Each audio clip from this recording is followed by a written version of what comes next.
keynote address tonight is by Dr. Graeme MacQueen. Now, those of you who listen to Guns and Butter, he was featured on the show called The War on Terror, Targeting Elected Officials. I also produced a show with Dr. MacQueen a couple of years ago called Connecting the Anthrax Attacks to September 11th, and that was a blockbuster show. Graeme MacQueen taught in the Religious Studies Department of McMaster University in Ontario for 30 years.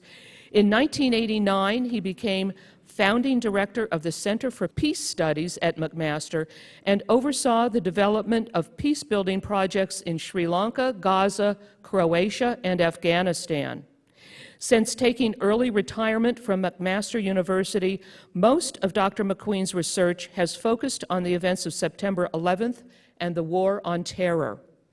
He is a co-editor of the Journal of 9/11 Studies, a member of the 9/11 Consensus Panel, and was on the organizing committee of the 2011 Toronto hearings on 9/11. He currently serves on the board of directors of the International Center for 9/11 Studies, which has secured the release of numerous photographs and videos held by the U.S. government. Recently, he has completed a report entitled The October 22nd, 2014 Ottawa Shootings, Why Canadians Need a Public Inquiry. He is the author of the 2001 Anthrax Deception, The Case for a Domestic Conspiracy. So please give a very warm welcome to Dr. Graeme MacQueen. Wonderful to be in Oakland. It's my first time here. You have a group of people here who are not only persistent but very creative, and social movements can't be effective unless they're creative. So I really take my hats off to you folks in Oakland. I'm aware that some of your members of your group were on to the 9/11 fraud much sooner than I was. So it's with a certain humility that I come here and speak to you. Okay, I had initially intended to start off with an apology for not giving one of those very detailed talks that proves that 9/11 was an inside job. I don't have to do that because I just watched the 2 hours of Decade of Deception, which is what we organized in Toronto 5 years ago, and you got lots of detail about why 9/11 was an inside job, why we know that's the case. So without having to apologize, let me just try to explain what I'm going to try to do in the next little while. We all know, I think, that the war on terror has been a disaster for democracy. That's not news. But one of the things that isn't talked about enough, I think, is the way it has involved the intimidation of our elected representatives and is thus indirectly an attack on democracy.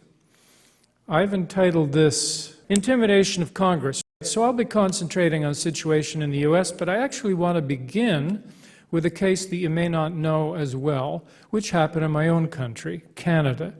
So I'll give the Canadian case briefly, and not so much because I want to persuade you of a particular position, but because I want to use it to illustrate the main concept I'm introducing here today.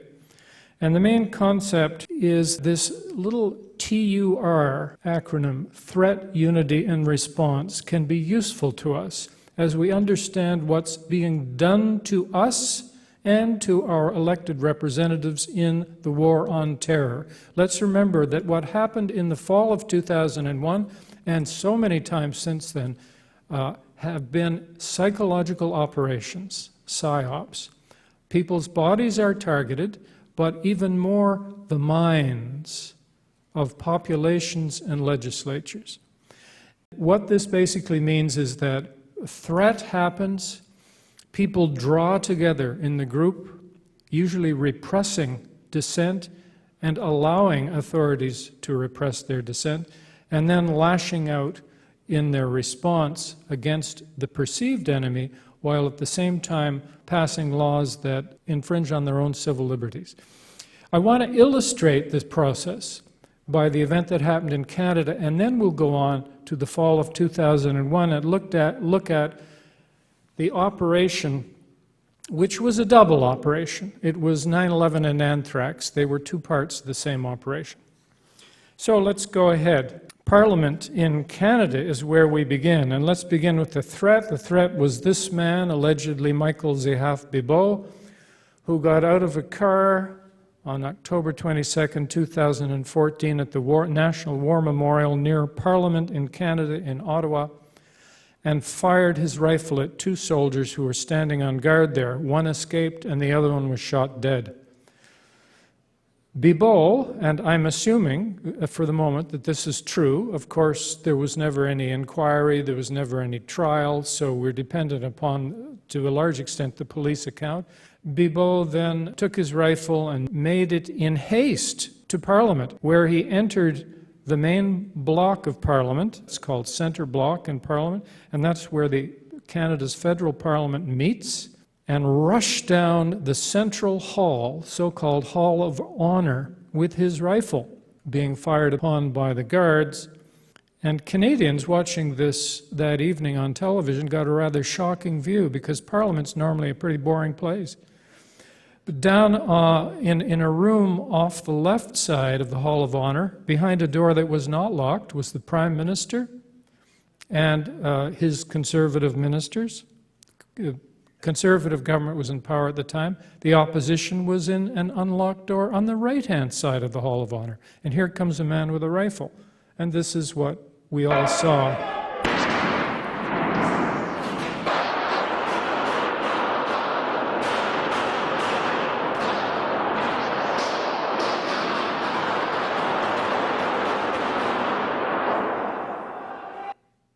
Okay, so what is that? That fills the slot that I'm calling threat. A gunman comes in and intimidates the hell out of Canada's federal legislature, our elected representatives in Ottawa. And believe me, they were scared. They couldn't see what was happening in the hall. They heard all those shots. For all they knew, there were several people with assault rifles who were going to burst in on them at any moment. In the end, of course, they didn't realize it was a man with a rifle designed in 1894 with 2 bullets in his rifle. All the rest of the 56 shots you heard were from police with 9mm pistols who shot Mr. Bibeau 31 times. But they didn't know that. And we're not going to get into those details right now, because I just want to outline this scheme. So that's threat. That is an intimidated Parliament. So how did they react? Well, see, this is where we get to the next stage, which is unity. It turns out the man that killed Bibeau, who shot him several times point blank in the back and head and ended his career, was this man carrying the mace, who was the head of security in Parliament, but also had the symbolic function of carrying this big golden thing, the mace, into Parliament each time it met, and without that ritual, Parliament cannot sit. So here is the day after the attack on Parliament. The man who killed the terrorist comes into Parliament.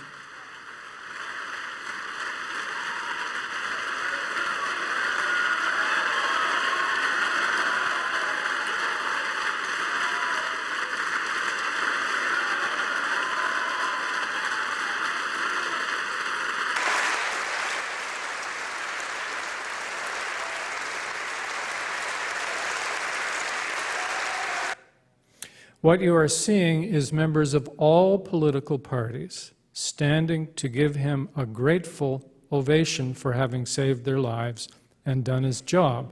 That's what I mean by unity. This is historic footage. I mean, there's really something that it's something that we can show all this stuff on PowerPoint now. This is the most astonishing illustration of what an intimidated legislature looks like, and how grateful it is to its security officers.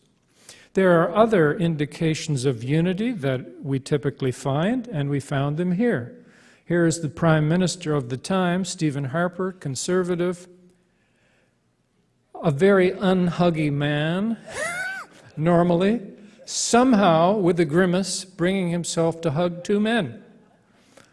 On the left, the leader of the opposition, Mr. Mulcair, and on the right, Justin Trudeau, the Liberal who is now Prime Minister. Now, I've got nothing against hugs, and in fact, I've hugged several people since I got to your city. I'm not on a campaign against hugs, but when I see this going on in the wake of this kind of thing, I try to decipher, what does it mean? Again, it's unity. It's, look guys, we have different ideologies, we disagree on a lot of policies, but right now, we're going to hug because we're going to pull together on this. In itself, nothing wrong with that. We all do that. It's a natural human thing. If our family is attacked, we will hug each other. We will pull together. We will become one. But here's the point. We are in an emotionally fragile state. A little bit like Laurie Manuel talked about in the previous film. When we are in a certain kind of emotional state, we do not necessarily think well critically. And therefore, although it may be perfectly acceptable to do all this stuff, it may also make us vulnerable to manipulation by people who may construct a scenario like this purposely to deceive us. So we have an illustration of threat, an illustration of unity, and the next thing is response, which usually has two aspects. One is internal, the society, as it unites, as it pulls together, as it coheres, it tends to repress dissent. It's not happy with critics and dissidents. It voluntarily gives up its right, quite frequently, to disagree and have independent opinions. So that's domestically. Internationally or abroad, it flings itself at whoever seems to be the enemy. Both of these happened immediately in Canada in 2014. We got Bill C-51, which is not exactly like the Patriot Act, but similar in that it cuts down on traditional Canadian civil liberties and empowers intelligence agencies and police. C-51 was pushed through very quickly after the incident in Parliament, and clearly had been prepared in whole or in part before. At the same time, the Conservative government had sent a contingent of Canadians to Iraq as part of the whole campaign, supposedly against ISIS. You'll notice that this little patrol base here, which was set up very quickly, is called Patrol Base Cirillo in Iraq. Cirillo was the name of the soldier who was killed on October 22nd at the War Memorial. So no time was wasted in using that event to legitimize this foreign military adventure, which was unpopular with Canadians. That's TUR. That's threat, unity, and response. It's not a particularly deep, complicated scheme, but I like its simplicity, and I find it applies well both to the intimidation of populations as a whole and our elected representatives. Now, you may be thinking, yeah, but you haven't said anything yet that would indicate this was a fraudulent event. And you're right, I haven't. I'm not going to get into that in detail, but I will give you a taste of some of the reasons, of one, really, of the reasons why I thought that this was a very suspect event. So I've called the next phase of this critical reflection, and I'm going to use the same term when I come to events in your country. The importance of critical reflection here is this. The whole point of this TUR stuff is that we get worked up, we get emotional. We wrap ourselves in flags and all kinds of symbolic unity and clapping and ovations and singing songs. And all that's fine. That's part of who we are as human beings. But our tendency to give up critical reflection at these crucial moments is extremely dangerous. And so here I am doing what may seem a boring thing. I'm saying, let's slow down, let's think. Because if our movement can't think, and if our movement can't encourage thinking in other people, we're finished. The whole war on terror is built on the assumption that you and I are stupid, uneducated, and unwilling to think for ourselves. And that's why we have to make sure we're the opposite. Thank you. So let's think. about one little topic in the Canadian event before we go on to the US. The head of the RCMP, which stands for Royal Canadian Mounted Police, our federal police, Mr. Paulson, said directly after this event that there had been, quote, no advance warning. Now, one of the things to look for in these fraudulent events is foreknowledge. So let's see if it's true that there, in fact, had been no advance warning. October 8th, 2014, 2 weeks before the event, NBC, what? In the United States? Come on, what is this? How come you guys always know this before we do? NBC warns of knife and gun attacks in Canada. Sure enough, on October 20th, less than 2 weeks after that, a terrorist event took place in the province of Quebec, and 2 Canadian soldiers were run down, 1 was killed, and the perpetrator had a great big knife. 2 days later, the event that I just described to you a moment ago took place, and again 2 soldiers were attacked. This is just so rare, it's off the map in Canada, by the way. It's just has never happened before. And again, the perpetrator had a big knife tied to his arm. NBC seems to have caught wind of it 2 weeks before. Next, October 17th, we're getting closer to the event. Integrated Terrorism Assessment Center, which includes Mr. Paulson's agency, the RCMP, issues a heightened state of alert. Now you may say, oh, that means nothing. They do that all the time. But they don't in Canada. The last one of these issued had been more than 2 years before. It's extremely unusual. And here they are, 5 days before the event, 3 days before the other terrorist event, heightened state of alert. Then, the same day, the Privy Council office, which is quite large and advises the Prime Minister, violent act of terrorism. October 18th, warning of ISIS attacks on law enforcement personnel. Again, the RCMP is involved. And then the 5th one on October 21st, details are still being kept from us, but it's another warning. And as if that weren't enough, here's what we watched on Canadian Broadcasting Corporation on the day itself, October 22nd. Strange little piece by a Canadian journalist. Adrian, you've been looking at this whole issue of radicalization in depth over the last year or so. You've dealt a lot with security officials, and you know how they have been preparing for these kind of situations. What can you tell us about that? Well, I can tell you that they may have been surprised by the actual incidents, but not by the concept of them. Within the last month, we know that CSIS, the RCMP, the National Security Task Force, all engaged in, I suppose, they ran a scenario that's akin to a war games exercise, if you will, where they actually imagined, literally, an attack in Quebec, followed by an attack in another city, followed by a tip that, hey, some guys are coming back, some foreign fighters are coming back from Syria. So they were imagining a worst case scenario. We're seeing elements of that happening right now, but they were trying to figure out, in the event of that worst case scenario, how do we maintain the integrity of the investigation? Who's in charge? You know, who calls the shots? Who does what? Who calls whom? So that is what they were trying to do. So this, people may talk today in terms of being surprised, but we know this precise scenario has been keeping them up at night for a while. Well, that means there were 6 advance warnings. In this case, from late September onward, a whole bunch of agencies, including Mr. Paulson's RCMP, war-gamed an attack in Quebec followed by an attack in another city. Well, that's exactly what happened.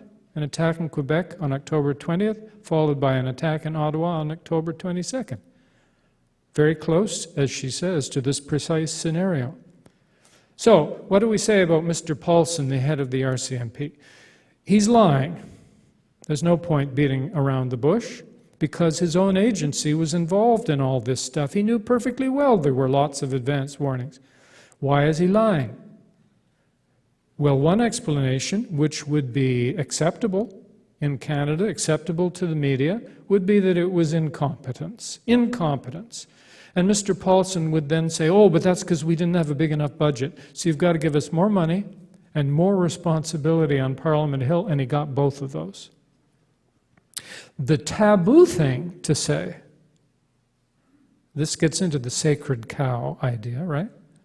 The taboo thing would be to say that the RCMP was complicit and CSIS was complicit, and various bodies in Canada were complicit in this event. That you can't say.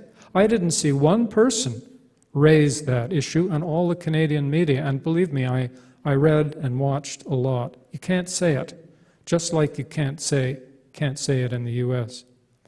Even though in Canada the previous year, 2013, the RCMP set up two pathetic drug addicts from Vancouver, very similar to Zihaf Bibo, and had them put a pressure cooker bomb right next to the legislature of British Columbia. The RCMP mole said to the guy, there was a husband-wife combination, said to the man, "You don't have to worry about how to build this pressure cooker bomb, which we're suggesting you build. We'll do it. Don't have to worry about getting the explosive for it. We will." Then they put him in a car, drove him around town, and found a nice little bush next to the legislature. Now, actually, that one, because nobody was killed, did go to trial, and it hasn't turned out well for the RCMP. The first judge, as far as I know, in North America to really blow the whistle on these entrapment exercises has said this will not do and has stayed the proceedings. That fight continues. But even though people knew that, they knew the RCMP even helped that couple make a little martyrdom video. They filmed it. They provided the black flag behind them. Even though everybody knows, and of course the FBI does this all the time. The RCMP is just copying them. Even though we know that, when it comes to the 2014 event, nobody says a word about that possibility. Well, I've done two things here. I've tried to show you what it looks like to intimidate a legislature and how you can immediately get domestic repression and foreign war from it. Introduced also this TUR concept. Well, where did I get all that from? Why was I able to go in and write the report, which I did write? I don't know if anyone's interested. You can find it on the internet. This is the one about why Canadians need a public inquiry, and it's about the event I just mentioned. The reason I was able to do that, and the reason why I had those suspicions, was because I'd been studying your situation for years. And so let's get to your situation. And first, we'll look at the so-called 9/11. I've increasingly decided I don't like that term. I think it is a propaganda term. I think it is supposed to signify national emergency. It is supposed to scare us. So I've been trying to think of how to get away from it. It has to be something brief, something catchy.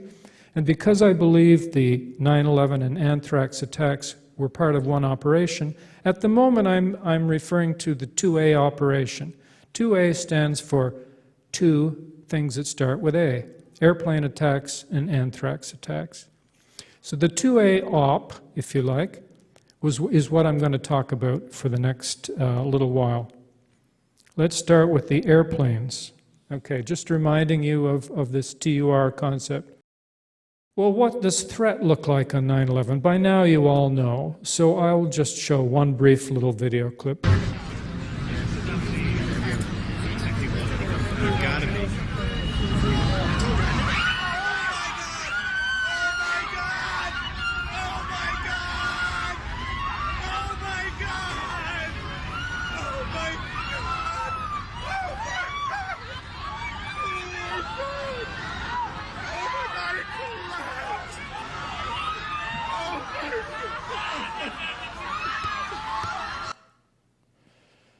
It's hard to watch, even after all these years, and largely because of the terrible cries of that man, "Oh my God."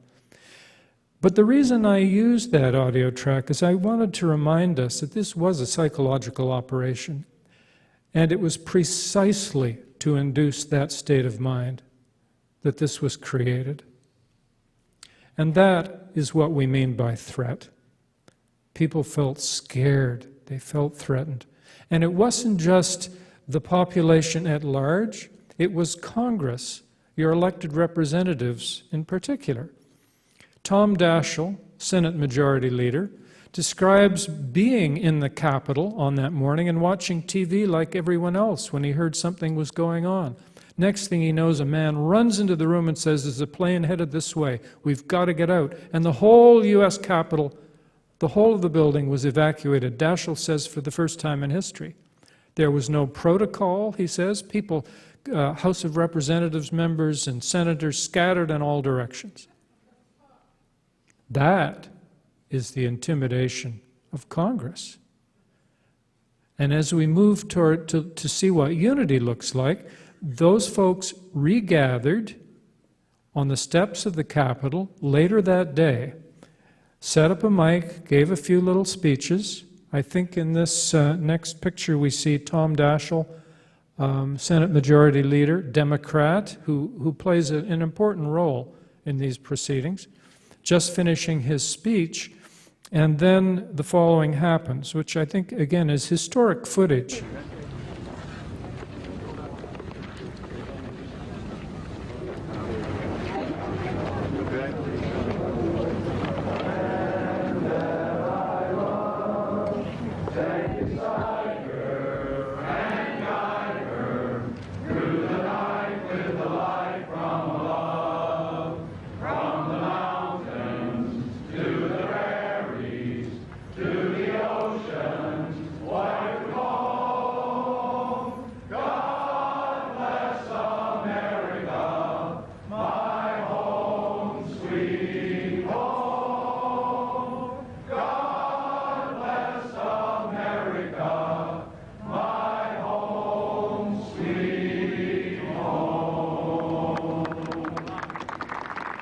It would be easy for me to make a joke and make fun of everybody there, but I never feel like it after watching that. That is very normal human behavior. We would all do that.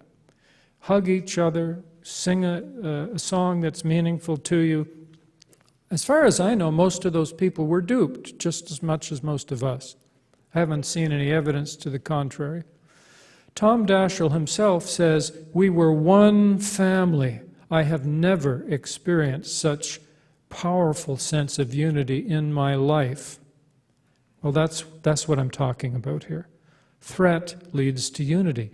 And what did they further say? It doesn't matter if you're a senator, member of the House of Representatives, it doesn't matter if you're male or female, left, right, we're all together as one. Now, in a way, that's great. But what kind of unity are they usually talking about in these situations? It's not usually an egalitarian unity. It's usually a hierarchical unity, and that is expressed quite clearly when they say we're all getting behind the president, which they do, and that's exactly what happened. And that kind of unity is potentially quite dangerous. So we got the hug, just like we got it in Canada. This is George Bush, Republican, Tom Daschle, Senate Majority Leader. They did not like each other. They had very different views of the world. Daschle, very critical of Bush, and yet, swindled by the 9/11 attacks, he came up with this highly symbolic and very dangerous hug. I mean, Daschle agreed to propose the resolution on the use of force, which went through almost unanimously on September 14th, and which enabled the military invasion of Afghanistan. Daschle volunteered to do it. He didn't write it. The White House wrote it and sent it to him on September 12th. He revised it a little because it was just horrific. He said this would give the president, any president in the future, power to invade anybody he wants. So he cut it down a little. Nonetheless, he came pretty close to rubber stamping. So there we have the movement, the external movement. And we'll see that Daschle also played a role in the domestic repression. But before we get on to that, we're not finished with the threat part that happened in the fall of 2001. We also had the Anthrax attacks. If this is the 2A operation, this is the second A.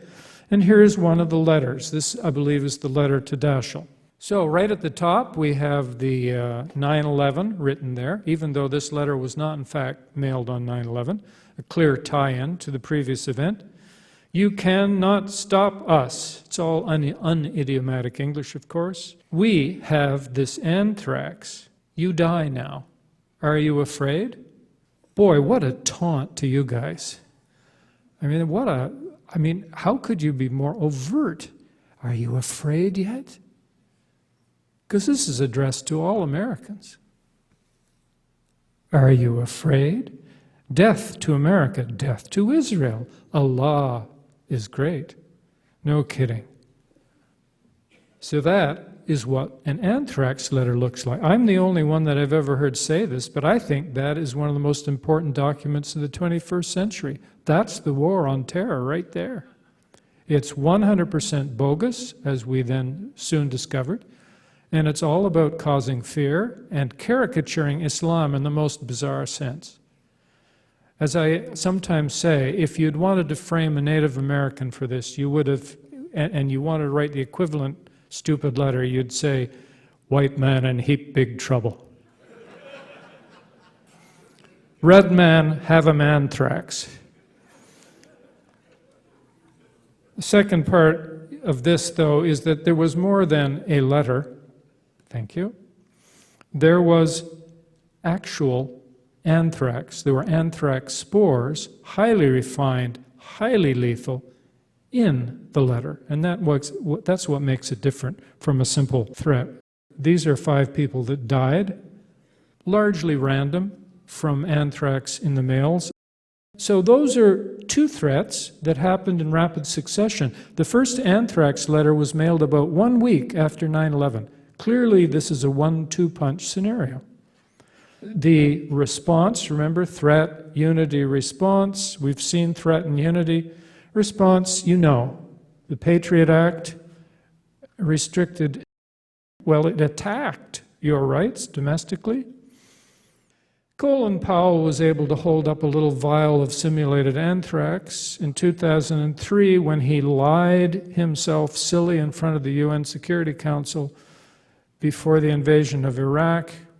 By then, everybody in the world knew Iraq had nothing to do with the anthrax, so he didn't actually say Iraq did the attacks, but he made the connection in a beautiful little propagandistic way. He said, this little bit of anthrax, the amount in this vial, closed down the whole Hart Senate building in 2001. Well, it's true, it did, but that anthrax didn't come from Iraq, my friend. We'll see in a moment where it came from. Iraq was no joke. This is a family mourning their dead, killed by US soldiers, and this little girl in the middle has become kind of an icon for me. To me, this is the face of the war on terror. The word deception, the word fraud, the word lies, they aren't strong enough. This is what we're talking about when we talk about 9/11 and anthrax. Murder, horror, vicious, cruel damage to human and other beings, because that's what the deception and lies resulted in. Well, and now we move into critical reflection phase.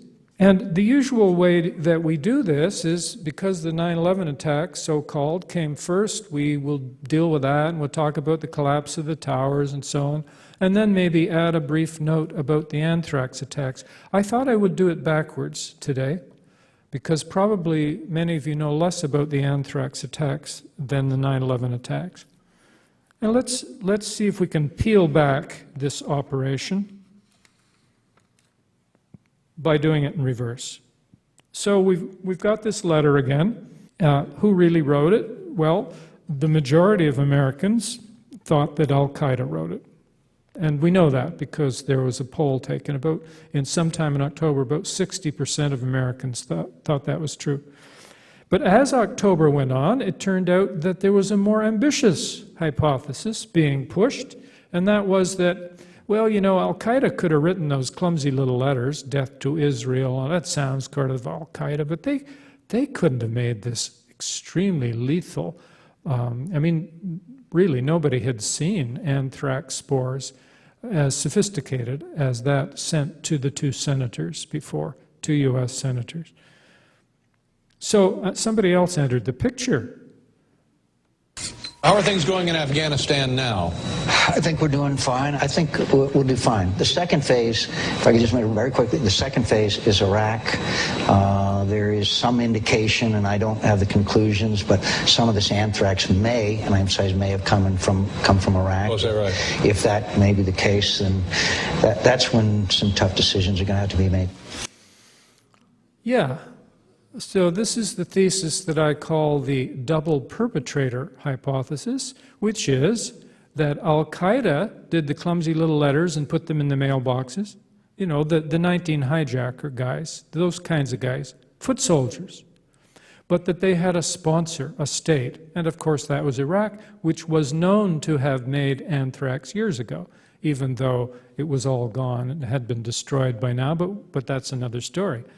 Well, unfortunately, for the people pushing this double perpetrator hypothesis, it fell apart quite rapidly, and it did so largely because of science. Some actual scientists, as opposed to domesticated scientists, fraudulent scientists, you know, pet scientists, some actual scientists got a hold of the anthrax spores and the reports on those spores and said, Al-Qaeda, number one, couldn't have made this stuff, and number two, this isn't the kind of weaponization process that Iraq used at all, even though ABC News had been proclaiming very loudly that it had 4 independent sources which certified that this anthrax had been weaponized with the use of bentonite, and only Iraq used bentonite.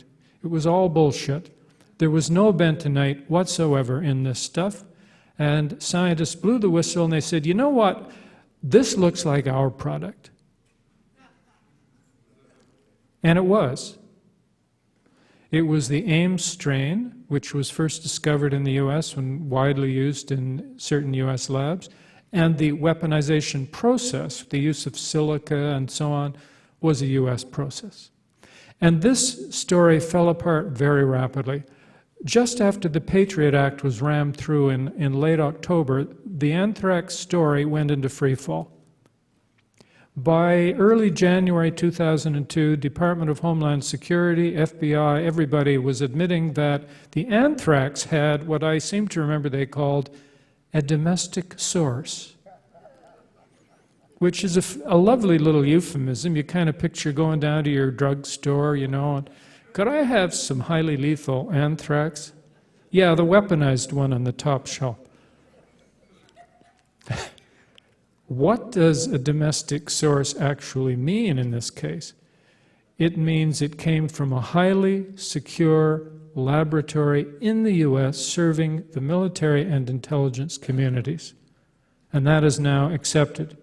It's one of 3, either Fort Detrick, Battelle, or Dugway, probably Battelle. Serves the CIA, among other things. So, if you're a scientist and you knew how to study the spores, you would have concluded all that. But one of the things I say in my little anthrax book is you don't have to really know anything about spores to see that this was a fraud. I mean, even just do something like construct a basic chronology, and I'll give you 2 little examples. Chronology case 1, the man in the picture is Robert Stevens, and he's the first person not only to die of anthrax, but the first actual case where it was diagnosed. So September 30th, Stevens develops flu-like symptoms. October 3rd, he gets the first diagnosis. And I don't just mean his first, I mean the first. There was no public evidence anywhere that anthrax was in play until October 3rd.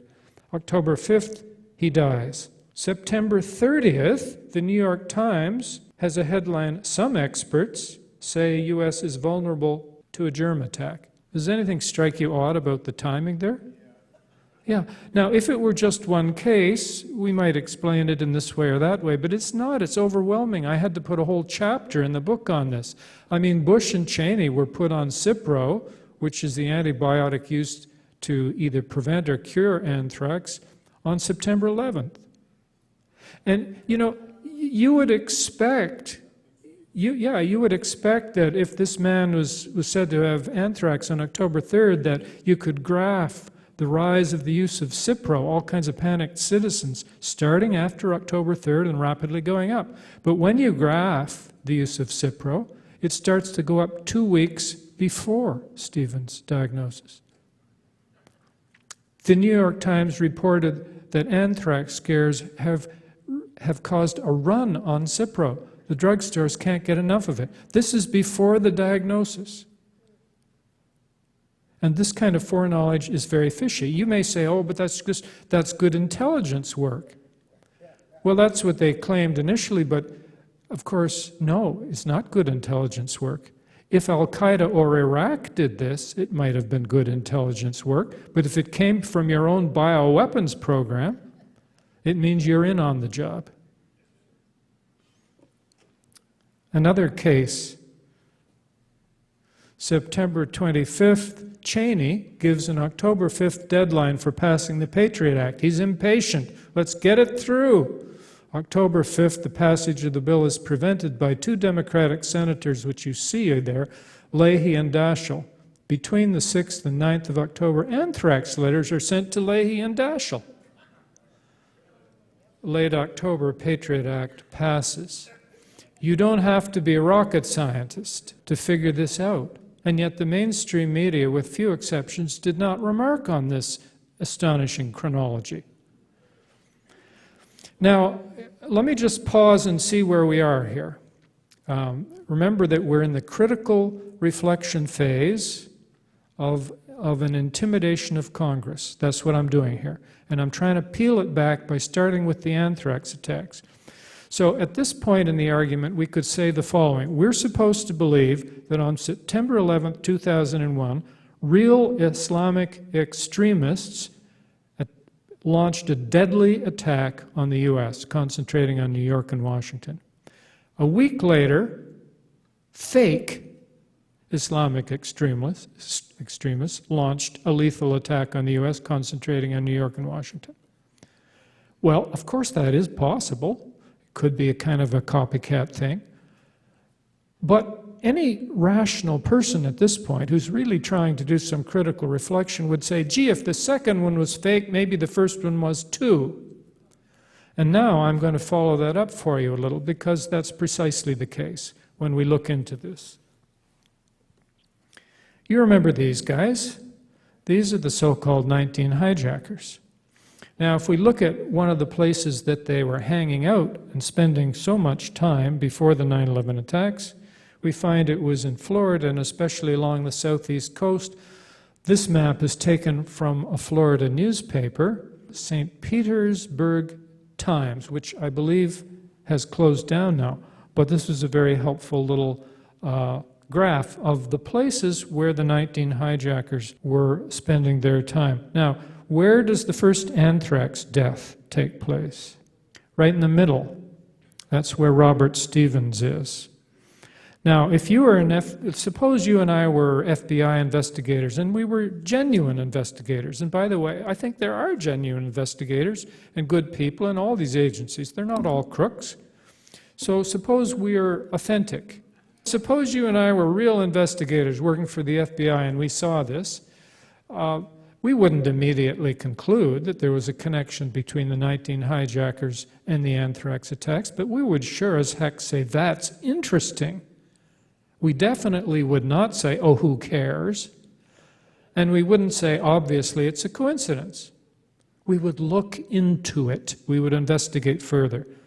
So what happens when we investigate further?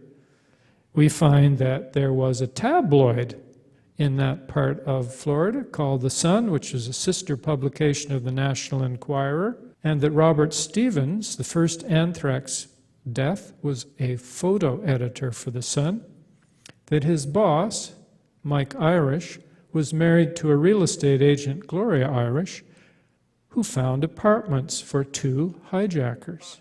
The one on the bottom, Marwan al-Shehi, was supposedly very important. He was an old friend of Muhammad Atta, the leader of the operation. They had been friends in Hamburg while Muhammad Atta was steering a plane into the North Tower, or shortly after that, Marwan al-Shehi was supposedly piloting a plane into the South Tower. So this is a major guy here. What the heck is he doing hanging out with Gloria Irish? Gloria Irish not only knew Robert Stevens, the first anthrax victim, but we are told she found him, she was a real estate agent, she found his house for him. So she was the real estate agent of the first anthrax fatality and of 2 of the 19 hijackers. Now, if we're good FBI investigators, are we going to say, oh, it's coincidence? I don't think so. I think we're going to look a little more carefully. And when we look, we find, first of all, that it's not just these 2 guys, that she finds, first of all, she knows them. I mean, it isn't a passing relationship. She says, oh yeah, Marwan would phone me all the time. She said, these were the first Muslims I ever met. And Marwan would come into the office laughing, here we are again, and I would drive them around town. And she finds them 2 apartments and several hijackers, not just 2, I forget whether it's 4 or 6, several of the 19 hijackers live in those 2 apartments. Again, perhaps if this was the only incident that occurred, I might be able to stretch a case and say, well, I suppose it could be coincidence, but it isn't. And I run through a list of them in my book. The thing is, the 19 hijackers were dramatis personae, they were characters, in the anthrax scenario. We're not supposed to remember that. The FBI has tried to bury that, but it was quite well known at the time. This was reported in the newspapers. Now, if the 19 hijackers were involved in the anthrax operation, which turned out to have come from the U.S. military-industrial complex, does that not strongly suggest that 9/11 was a fraud and also came from the U.S. military-industrial complex? Of course it does. Of course it does. And so I wrote about this in a book. It's quite a short book. It doesn't take you very long to read. But as far as I know, it's the only book on the anthrax attacks which really stresses this connection between the anthrax attacks and the 9/11 attacks. Because I became convinced that these people are writing the big books on the anthrax attacks, but they all end up in a muddle. They can't solve it, they don't know who did it, because they all assume that the 9/11 attacks were carried out by actual Islamic extremists. In other words, they buy the official story of 9/11. Well, you'll never solve the anthrax attacks that way, because they were done by the same people, and they even used the same characters. So, what I'm trying to show you is that when we peel back the anthrax attacks, not only does that story fail, but it brings down the 9/11 story as well, which is why we're not supposed to remember these connections, and why the FBI frantically went off looking for a lone wolf, better yet, a lone nut, that they could blame the anthrax attacks on, and that's what they did. Dr. Bruce Ivins, anthrax expert at Fort Detrick, who conveniently died just before he could be charged with the crime. Bruce Ivins, I believe, had nothing to do with the anthrax attacks, and we had a high-level whistleblower from the FBI last year, Richard Lambert, who was the head of the FBI investigation of the anthrax attacks for a while, who said, among other things, just last year, the press wasn't very interested, he said that the FBI was sitting on a wealth of exculpatory evidence, meaning evidence that excluded Bruce Ivins, the so-called lone nut, as perpetrator. Well, again, the media really wasn't very interested. But what we're saying here is that the anthrax attack story fell apart, and it contaminates the 9/11 story and brings it down as well. Now, you and I have just watched the 2 hours on Decade of Deception and many other brilliant films that have been shown and that will be shown. I'm very honored to appear with wonderful filmmakers today. So I don't need to argue at length about the way the direct study of 9/11 corroborates what I've just said. We've studied the explosions, and I've gone through my 156 eyewitnesses. We've measured the descent of the towers and of World Trade 7, talked about the laws of physics. We've looked at the obvious ejections. And if you want a publication that sums up that research really well, it's this one, put out by Architects and Engineers last year. You can get it from their website. If you haven't read it, please acquire it, and please read it, and please send it, give it to other people. Beyond Misinformation.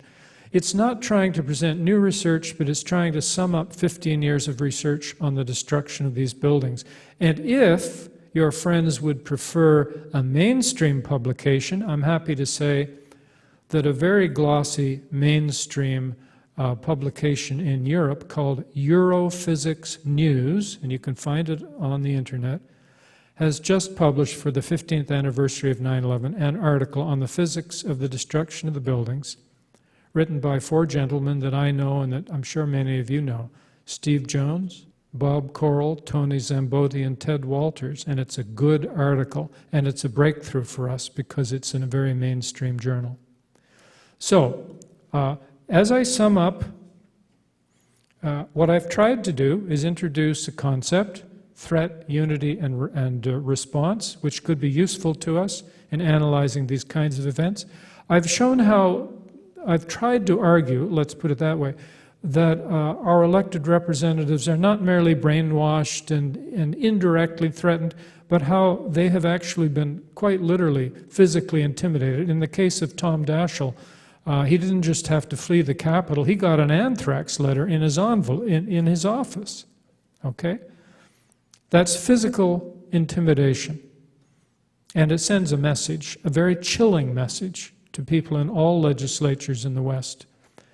And when I talk to Americans about this, many of you are so cynical about Congress that you don't seem to much care if they're threatened or not.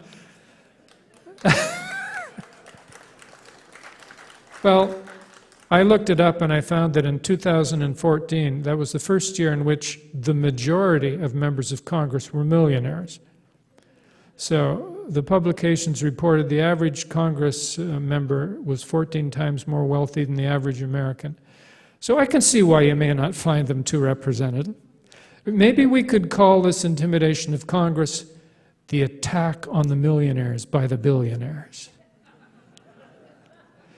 But all joking aside, when our democracies are being taken apart in front of us, it is a big deal because we move further and further toward a straight authoritarian state.